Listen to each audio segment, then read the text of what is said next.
Harka fuunee akkam jirtu hordoftoota keenya nagaa keessanii nageenya keenya bakka jirtan hundatti isiniif qaqqabu. Tole kuni barnoota teknooloojii afaan oromootiin Afrikaa Samsung irraa isin qaqqabudha. Barnoota keenya kanarraa keessatti liinkiilee appilikeeshinoota fayyadamnuu fi akkasuma jechuudha aappii namaan buufadhaa jennee nama ajajne diskiripshinii viidiyoo yuutuubii irratti diskiripshinii viidiyoo jala akkamitti akka kaa'uu dandeenyu isinitti agarsiisa jechuudha. Egaa waan kan namoonni hedduun jechuudha kanneen na gaafatanii jirtanidha. Akkasuma jechuudha kanneen na hin gaafatiniifis kan waan kana baruu yaada qabdaniif hedduu isin fayyada jechuudha. Kanaaf jechuudha viidiyoo kanarraa akka barattan abdii qaba jechuudha. Kanaaf egaa hordoftoota keenya jechuudha viidiyoo kana hamma xumuraatti yoo daawwattan akkasiin irraa fayyadamtan yookiin immoo barattanii waan barbaadan argattan shakkii hin qabu jechuudha. Kanaaf viidiyoo kana hamma xumuraatti daawwachuudhaan na faana turaa isiniin jedha. Kanneen gama chaanaal Afrikaa Samsung haaraa dhuftan yoo jiraattan ammoo chaanaal Afrikaa Samsung akka sabskiraayib gootan isin beeksifna. Akkasuma jechuudha viidiyoo keenya kan daawwattan laayik sheer gochuudhaan hiriyoottan keessan qaqqabsiisa. Gaaffii fi yaada qabdan koomanteera nuuf kaa'aa. Akkasuma jechuudha gama teelegiraama keenyaas jechuudha jooyin godhuudhaan aappii maallaqaan bitamanii fi akkasuma tola argaman achirraa argachuudhaan karaa salphaa fi gabaabaadhaan buufachuu dandeessu isin jenna. Egaa hordoftoota keenya jechuudha liinkii yuutuubii irratti fakkeenyaa fi diskiripshinii yuutuubii irratti yogguu viidiyoo maxxansinu viidiyoo wajjin maxxansuudhaaf kanneen na gaafatanii turtan jechuudha. Duraan dursitanii maal godhuu qabdanii liinkii barbaaddan kooppii gootan jechuudha. Fakkeenyaaf isinitti agarsiisuudhaaf liinkii barbaadu wayii kooppiyaa godhu jechuudha. Akkanumaan liinkii wayii kooppiyaa godhu fakkeenyaaf liinkii kooppii godhuudhaaf iddoo aappii biran deemtan jechuudha. Fakkeenyaaf pileestoorii irra ni gala. Sana booda jechuudha erga pileestoorii irra galee booda jechuudha fakkeenyaaf liinkii barbaadu haala kanatti aappii barbaadu kooppii ni godha jechuudha. Fakkeenyaaf barbaada jechuudha kooppii ni godha. Mee aappii tokko fakkeenyaaf aappii tokko kooppii goona jechuudha. Barbaadnu tole jechuun akkanumaan jechuudha aappii kamuu haa ta'u.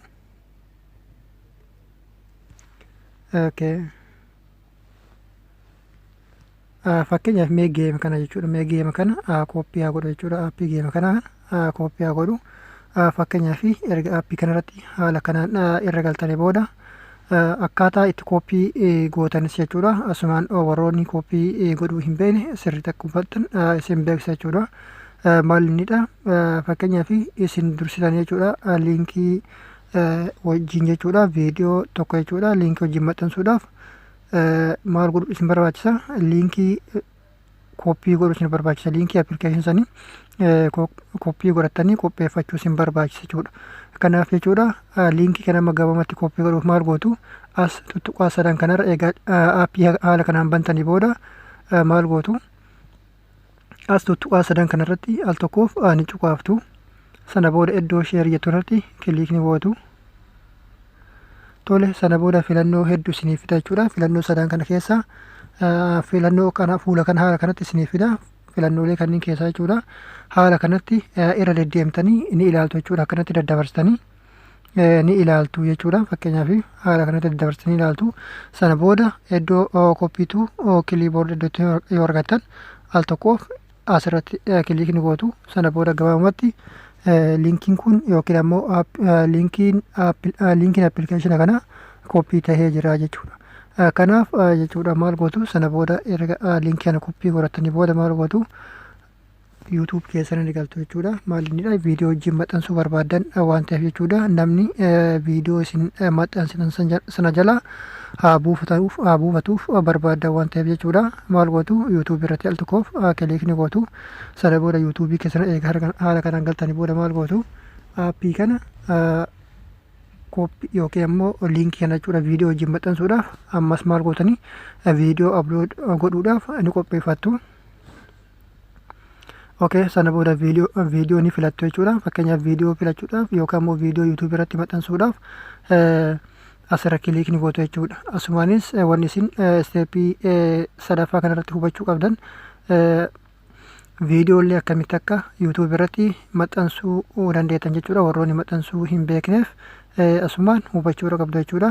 Erga yuutuub keessan haala kanatti banattanii booda maal gootu jechuudha. Al tokkoof asirratti kiliikni gootu. Sana booda jechuudha kallattimaan gara viidiyoo manaajaa keessan isin galcha jechuudha. Sana booda viidiyoo maxxansuu barbaaddan san ni filattu. Fakkeenyaaf nama viidiyoo kanaa filadhu. Tole sana booda erga haala kanatti filattanii booda maal gootu akkuma isin agartan kana viidiyoon kun jechuudha amma maxxanuudhaaf jechuudha. Fakkeenyaaf dursanii isin viidiyoo maxxansuun duratti maal godhuu qabdu yaada keessan ni barreessitu. Fakkeenyaaf duratti iddoo jalqabaa kanarratti jechuudha. Kun iddoo kanarratti yaada waan viidiyoo kana ibsu waan viidiyoo kanaa wal fakkaatu ni barreessitu jechuudha. Fakkeenyaaf nama barreessu. Tole fakkeenyaaf nama jechuudha viidiyoo kana haa barreessu.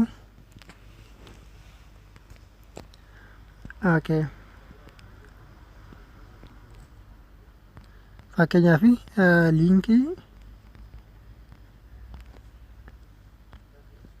liinkii appilikeeshina yuutuub jala kaayuuf jista akkanumaan jechuudha. Fakkeenyaaf yuutuub jala kaayuuf fakkeenyaaf haala kanatti erga barreessan yaada keessa erga barreessanii booda maal gootu nekisti gootu jechuudha. Sana booda isa lammaffaa irratti isin dabarsa. Fakkeenyaaf waan isin hubachuu qabdan asirratti jechuudha. Akkuma isin arguu jirtan kana jechuudha. Kun yaada jalqabaa yaada keessan ni barreeffattu jechuudha. Kan liinkii osoo hin ta'in yaada akkanumaan jechuudha waan viidiyoo san ibsu ni barreessitu jechuudha. Iddoo kanarratti waan viidiyoo san ibsu barreessitu.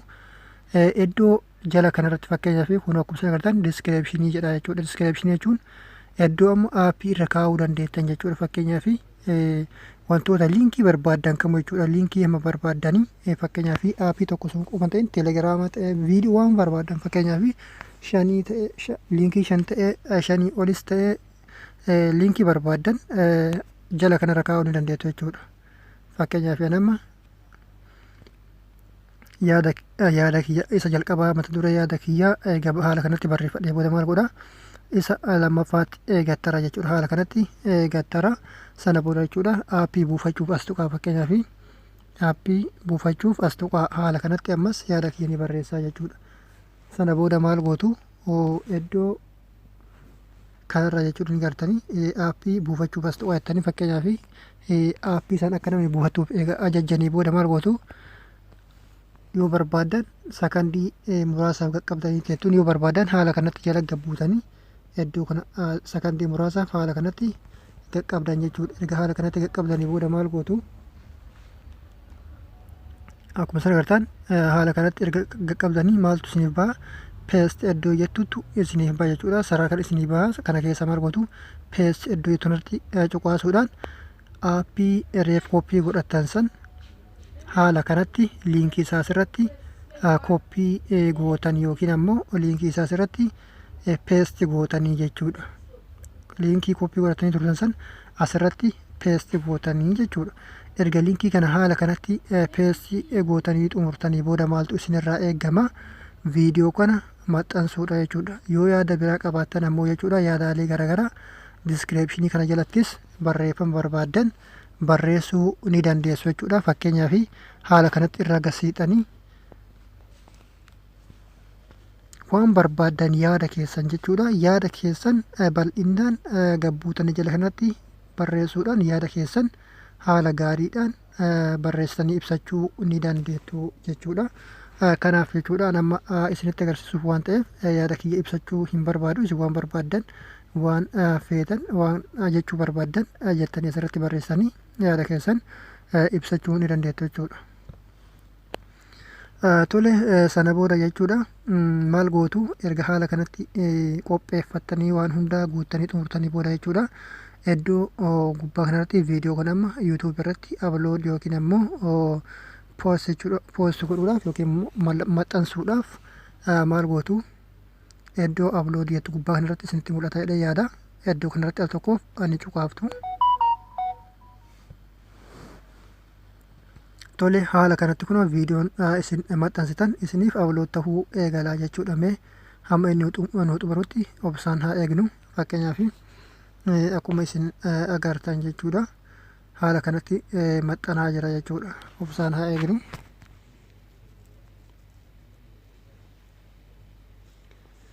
Egaa hordoftoota keenya jechuudha.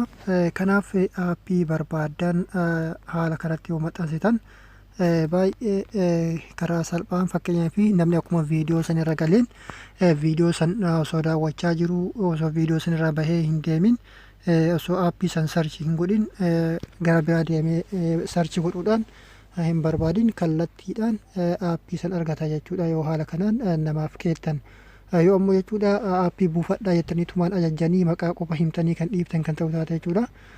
Aappiin maqaa appilikeeshinoonni maqaa aappii sanii qaban hedduutu jira. Yookiin ammoo aappii gosa sanii ta'e ka kwaalitiin isaa isa hin geenne kan isaan garagara ta'e jiraachuu danda'a jechuudha. Kanaaf jechuudha namni isin maxxansitaniif yookiin ammoo maamiloonni keessan aappii isa sirrii aappii isa bareedaa yookiin ammoo kan isin barsiiftan san kallattiidhaan aappii san argachuudhaaf haala kanatti diskiriipshinii viidiyoo sanaa jala yoo keettaniif salphatti argachuu danda'a jechuudha. Kanaaf fakkeenyaaf mee amma aappiin kun nuuf xumuramuuf qophiirra jira jechuudha. Hamma inni nuuf xumuramu obsaan haa eegnu. Akkamitti akka inni maxxanee jiru isinitti agarsiisa jechuudha. Tole obsaan haa eegnu. Tole kun akkuma isin agartan jechuudha. Fakkeenyaaf liinkii appilikeeshinaa YouTube jala kaayuuf fakkeenyaaf liinkii appilikeeshinaa YouTube jala kaayuuf jedhee mata dura barreesse haala kanatti kun mata dureen dura barreesse sun isa kana jechuudha. Akkuma isin agartan mata dureen dura barreessine sun isa kana jechuudha. Sana booda jechuudha liinkii namni sun argachuudhaaf maal tokko argachuudhaaf al tokkoof jechuudha aappii kanarratti kilik godhuudha qabaa jechuudha. Liinkii san buufachuudhaaf al tokkoof viidiyoo kanarratti kilik godhe tabsiisuu qabaa jechuudha. Viidiyoo kana al tokkoof haa tabsiifnu.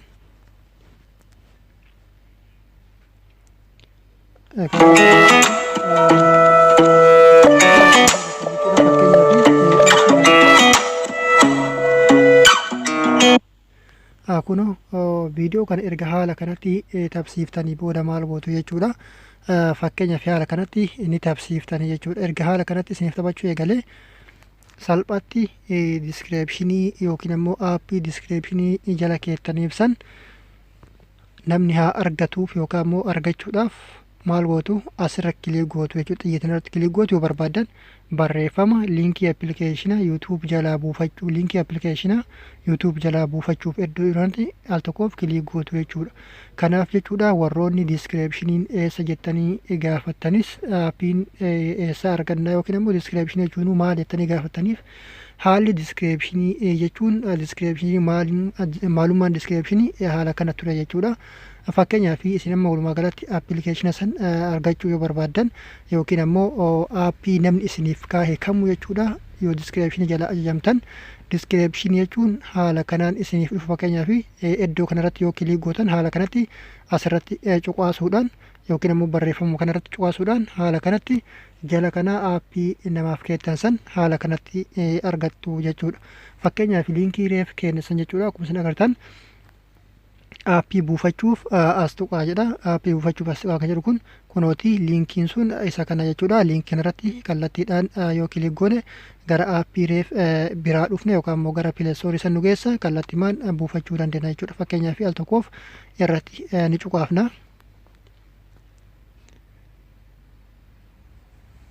Sana booda jechuudha maal gootanii open pileestoor app iddoo sanatti in pileestoor app jettu kanarratti al tokkoof ni cuqaaftu. Tole obsaan haa eegnu. Kun akkuma isin agartan jechuudha.